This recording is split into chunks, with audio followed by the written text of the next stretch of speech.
የቅድስት ቢቢያና መታሰቢያ በዓል ተከበረ። ከሰሃራ በታች ያሉ የአፍሪካ ሀገራት የቅድስት ቢቢያና መታሰቢያ በዓል እንዳከበሩ የዘገበው ACI አፍሪካ ነው።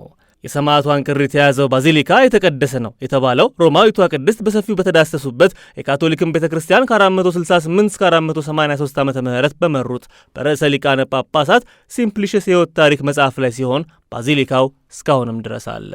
ስለ ሰማዕቷም ሆነ የቀብር ስነ ስርዓት በቂ ተጨማሪ ታሪክ ዝርዝር ባይኖርም በጊዜ ሂደት ስለ ቅድስቷ ከቅዱስ ዮሐንስና ከቅዱስ ጳውሎስ ሰማዕትነት ጋር የተያያዘ ታሪክ መነሳቱ ቅድስት ቢቢያናን በየዓመቱ ለማሰብ ምክንያት ሆኗል።